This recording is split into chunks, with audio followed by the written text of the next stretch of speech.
Give me a second to compose myself. And wow. First of all, I just want to start by saying thank you. These individuals up here mean the absolute world to me, as do so many of you. It's incredible. You think about your life and the work that you do and the things that you do, and you do it for the right reasons. Lamar and Roach and Eric and Mo and Damon, the memories are priceless. You always think about what you might say if something comes your way. And you prepare it by writing your story. And you write your story by filling it up with people in your life who make a difference on you. When I think about tonight, I knew this was coming almost 2 months ago when Greg Jordan showed up in Mount Pleasant, Michigan, in his own special way, and informed me that I was the 57th winner of this unbelievable award. Although I appreciated Greg's very creative approach to this announcement, I've been struggling ever since with how to approach tonight. Thank you to so many for the kind and heartfelt congratulations, and I hope you know how much this truly means to me. It's been simply overwhelming. There's a lot of irony in the timing of this award. My first NIRSA conference was in North Hollywood in 1988. The honor award winner that night was Dr. Don Bailey from North Texas State University. When the announcement was made, the very first email that I received was from Dr. Bailey. The ironic part of that is I really don't know Dr. Bailey. My connection to him is through my mentor, Tom Jones, who told me a lot about Dr. Bailey, his service, what he meant, but also my dear friend Kevin Marbury, who was mentored by Dr. Bailey. So one of the things that I think we understand quickly is that when we receive an honor such as this one, you must pause first and pay homage to those who came before you. So, congratulations to all of the past honor award winners, many that I've met over the years. I've met a lot of them. 56 NIRSA members who have been recognized for their servant leadership, their uncompromised commitment, and their dedicated service to our dear association. Will those past honor award winners please stand so that I can salute and recognize you?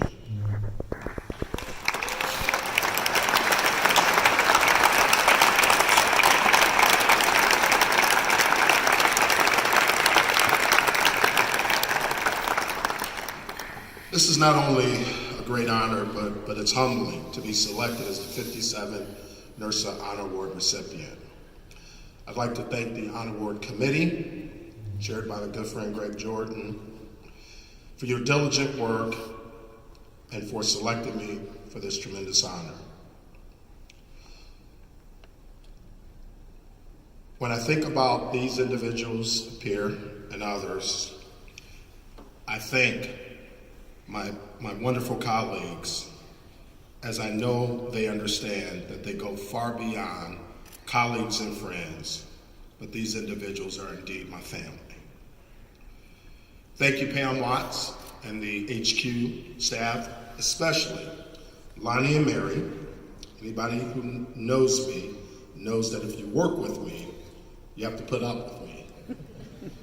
And I just really appreciate all that they did to make tonight special. The slideshow, I hope you enjoyed it. It's a visual display of my life. And as you walk through trying to create something like that, so many things come to mind. As a visual person, it was my hope to take you on a bit of a journey, a visual journey, my life, my universities. It's an illustration of a life that intersects with so many who are in this room tonight. I stand here tonight believing the memories of a young kid growing up in the inner city of Chicago on the west side, where I wanted to be every sports hero that I admired, with an unyielding love and passion for sports. Cubs, the White Sox, the Bears, the Bulls, yeah, and even the Blackhawks. I simply could not get enough. I wanted nothing more than to be good at sports, sharing experiences with my childhood friends like John, Turtle, Bowlegs, Van, Lil Jeff, Danny, Money, Frank, and Lemoyne, my childhood friends. The games never seemed to end, and the season seemed to go from one season to the next. I wanted to be a good student and a good person, and to somehow make my life's journey meaningful. I stand here tonight recounting my many NIRSA experiences, most of which not only shaped my professional career, but also my personal purpose, all of which has left an indelible mark on my career journey, and most importantly, on my life. Those memories, those moments, and the people connected to them are very much in my thoughts today, especially my family and very, very dear friends, some of who are here with me tonight. My love and appreciation for you runs deep, too deep for mere mention to do them justice. I certainly know that you know what those feelings and those bonds are. I would, however, be remiss if I did not attempt to recognize and acknowledge what you have meant to me, done for me, and inspired in me. I start tonight with my family and dearest friends. To my parents, Amos and Ethel Shingles, I know they're smiling from heaven.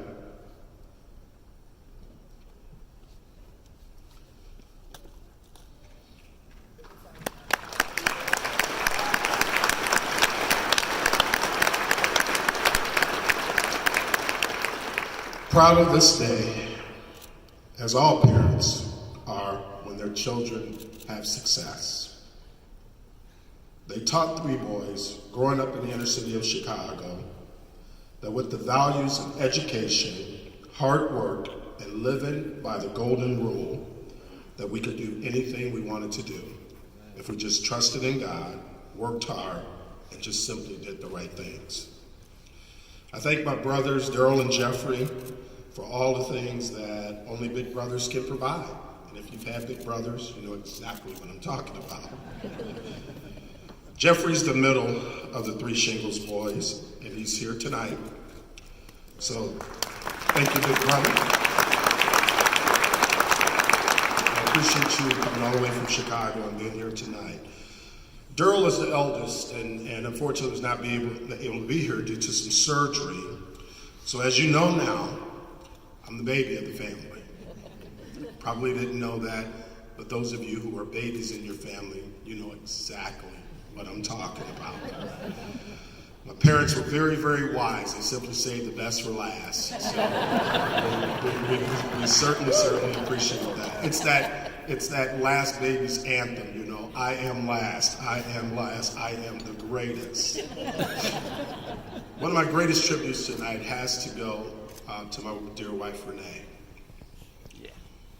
My life partner, and who without her unyielding support simply wouldn't be standing here tonight.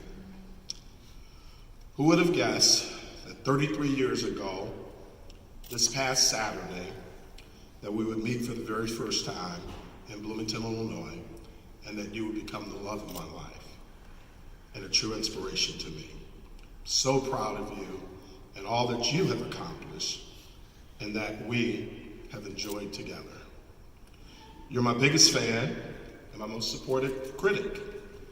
Renee is the person who, when I made the decision a lot of years ago to quit a well-paying job in community recreation to take a menial paying graduate assistant position at Illinois State University in 1987, she simply said to me, "Why not?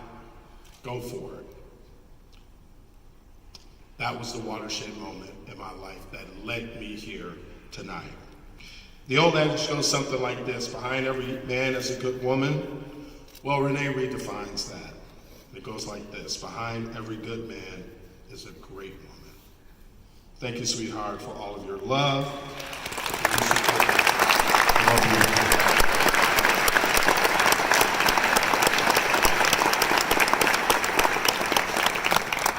you. We heard from my son, Lamar. I know people like Greg Jordan and Mick DeLuca and some other NIRSA colleagues join me in having a professional legacy, a personal kinship, to have a child to join us in this wonderful, wonderful profession. Lamar, your life's work and what you have become as a person, as a parent, and as a professional goes far beyond any expectations I could have ever had for you. Thanks for making me proud as a dad. What I most admire about you is that you did it your way. My daughter-in-law, Corey, who some of you know, is in this profession, and my grandson, Jaden, couldn't travel tonight. That's because Corey's at home expecting, in about 7 weeks, our second grandchild.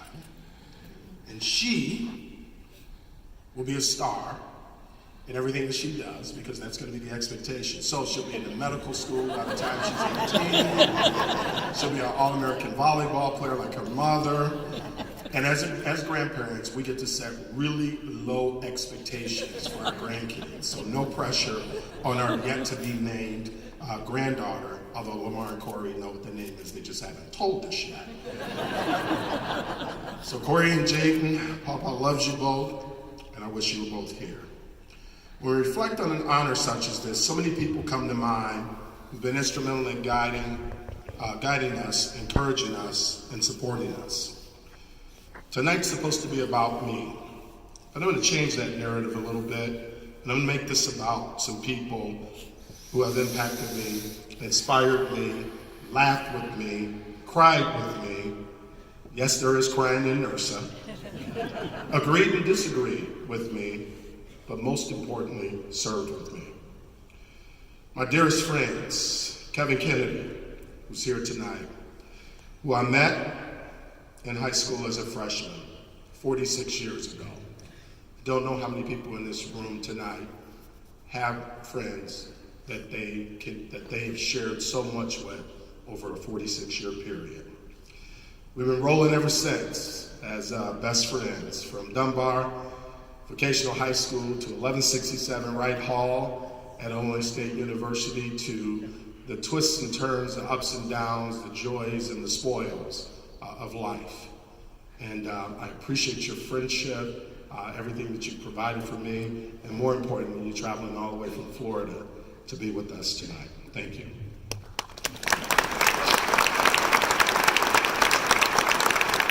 Dr. Vincent Mumford, my brother who always says we should have met in the 80s. His reason for the reason we should have met in the 80s because it was before our knees went, our ankles went, our backs went, and we share a love for a lot of things. And the number one thing that we share together is our love of student success. Thank you for challenging me to be better. We have presented together. We have spent a lot of time doing a lot of things in a very, very short period of time. Your friendship, your collegiality, and helping me survive Mount Pleasant is certainly appreciated. So thank you, Dr. Mumford, for coming and being with us tonight.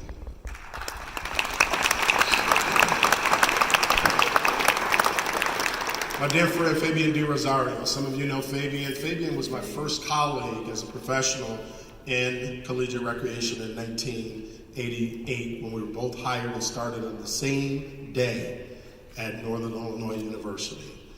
And when I met him, I just said, this person And he was spawned from the Mike Dunn tree at Southern Illinois University. And I just said, what an incredible individual, because from the first day that I met him, I felt like I had known him all of my life. A giving person, a warm person, a funny person, but more importantly, a person who inspires you to be better. So I thank you, Fabian, for the connection that we made, and you and I and Renee and Jocelyn have traveled the world together, and we've done some really fun things, and I can't wait until that time comes when I don't have to go to work anymore and we can travel some more. I look forward to that.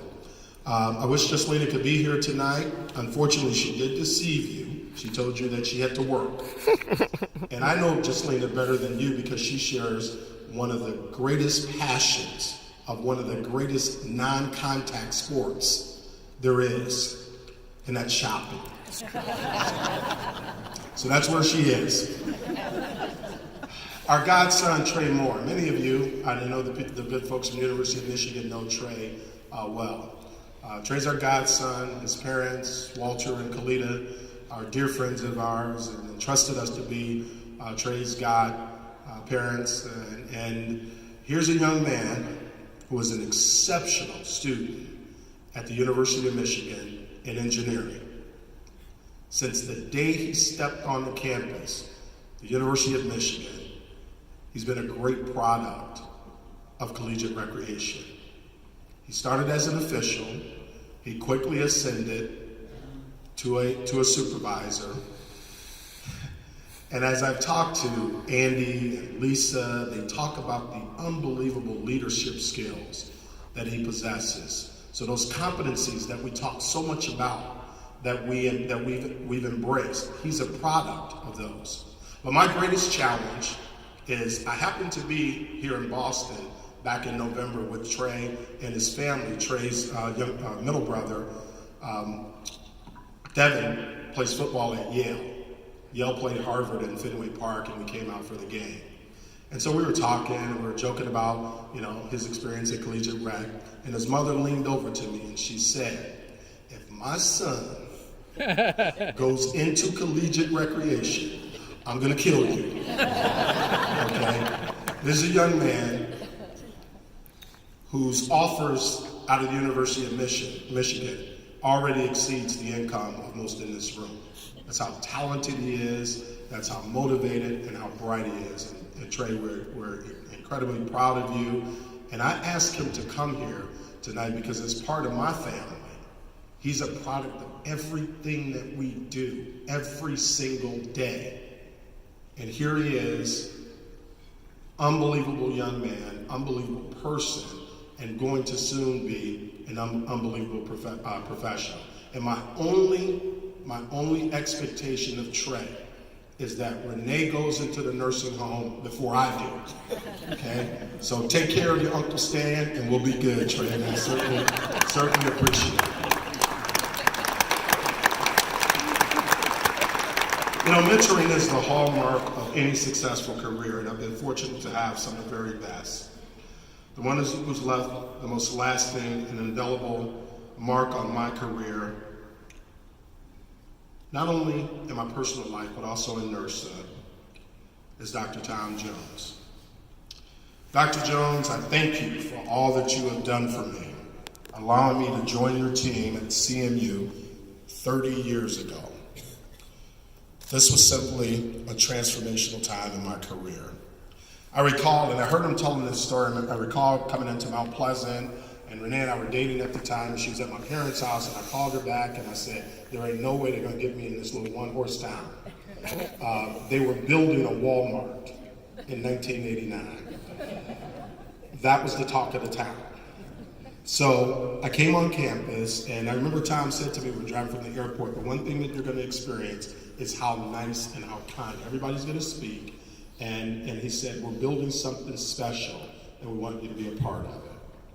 You've modeled selfless service and demonstrated to me how to engage others with purpose, passion, and also how to leave a legacy.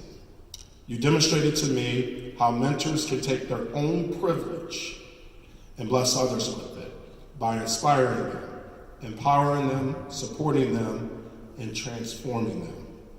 You have done this for me, and I'm eternally indebted to you. I hope in some way that I've made you proud.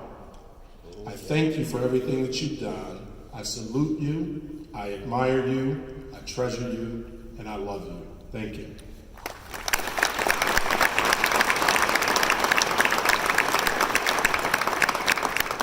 Dr. William Wasson and Mr. Horace Moody Sr. and the NIRSA founders. Very transformational for me when I had a chance in 1989 to shake the hand and meet the founder of our esteemed profession. Unbelievable man. I couldn't believe, I didn't know the history. There was no internet in 1989. Information traveled through newsletters and letters and other kinds of correspondence, but there was nothing electronic. So I want to thank our founders for being trailblazers, providing your vision, your wisdom, your purpose, and for creating this wonderful association that we all get to have these outstanding experiences in. It has allowed our profession to do great work, inspire and serve generations of students, and we thank you for the legacy that you have left. I want to also thank Mrs. Lee Wasson, Mama Wasson to most of us, and also to Marcia Shelton and Horace Moody Jr. Thank you for your support, your encouragement, and your unconditional love. The three of you are our NIRSA royalty, and the grace, the class, and the style the three of you display in everything that you do underscores your commitment to supporting our NIRSA in the past and also inspiring our NIRSA future. I had the opportunity, as I mentioned, to meet Dr. Wasson, and I also had the opportunity to meet Mr. Moody on many occasions. And to be inspired by their wisdom, their candor, and their unquestionable dedication to this association,